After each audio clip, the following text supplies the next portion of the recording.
onzambe moko bandataki akoloba kaka liloba moko changer citation ya vie na yo changer citation ya libota na yo. Veillez et priez par la prière que nous avons tout. On est obligé à comprendre un message parce que c'est le gauche.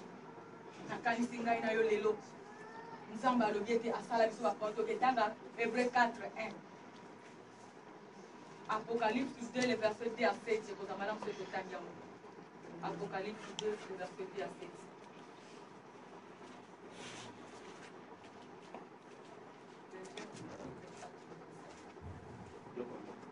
De à 7.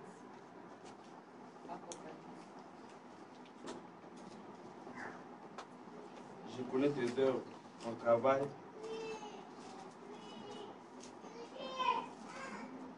et ta persévérance. Je sais que tu ne peux supporter le méchant que tu as éprouvé. Ceux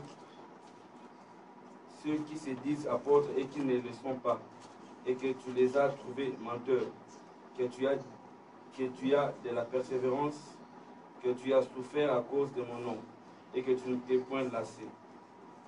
Mais ce que j'ai contre toi, c'est que tu as abandonné ton premier amour.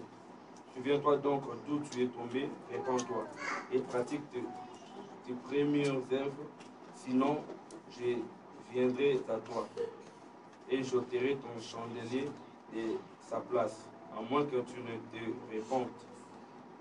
Tu as pourtant ceci, c'est que tu es les œuvres de Nicolaïte, œuvres que j'ai aussi. Que celui qui a des oreilles entende ce que l'Éternel dit aux églises. À celui qui vaincra, je donnerai à manger de l'arbre de la vie qui est dans le paradis de Dieu. Parole du Seigneur. Hébreux 4, le verset 1. Craignons donc tant que la promesse d'entrer dans son repos subsiste, que personne parmi vous ne pense être venu trop tard. Alléluia. Nzamba zana bosenga ngai na yo to vivre encore.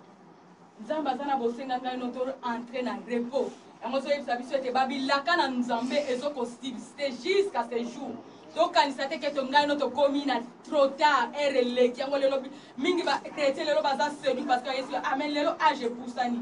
Donc on sala n'importe comment on dit que lelo yo c'est fini. Bazo tel biso oya mokili oyo. Mais bazo bombela biso on nzamba loba yango nzambe lelo so la talisa biso te biso nyonso to yebate mu côté ayekati na biso na retard.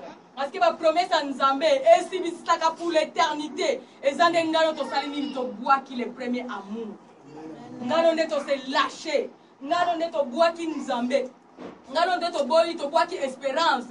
Ngalo ne to boy ko se repentir. Ngalo to boy ne ko sala bolamu. Ngalo to boy ko yamba Yesu lo ko mo kondipe mo bix. Ngalo ne to boy ko renouveler engagement na biso na Nzambe.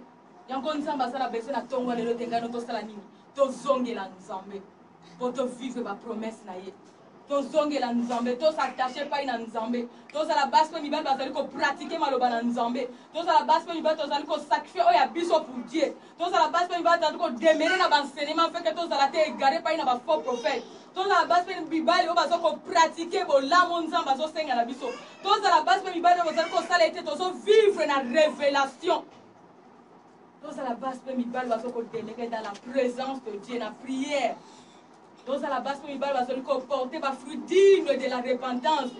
Tous à la base pour Mibal va haïr le mal. Tous à la base pour Mibal va veiller pour tout le monde parce que le diable est en train de rôder tout autour en cherchant qui dévorer. Tous à la base pour Mibal va zonger là le premier amour autour de la chacune en Nzambe. En fait que Nzamba salani aïe aïe pour ça quelque chose n'a pas mon abisso. To vivre à la qui biso to kota na chemin bon moto zanango bosenga présence ka venir ya lo bete na ba oba landi et puis ya lo bete ngai na tiki nyonso na landi ce qu'on a besoin nini Yesu atalisi ete na simple présent les centuple na c'est qu'à venir la vie éternelle ce qui ngano to sana besoin ya simple présence que na c'est qu'à venir et ce qui ngano to sala ni to zongela Nzambe to bongisa na Nzambe to pratiquer Nzamba ou tu talisa biso Nzamba ko zanga te ko fils de biso que Dieu bénisse sa parole. Amen.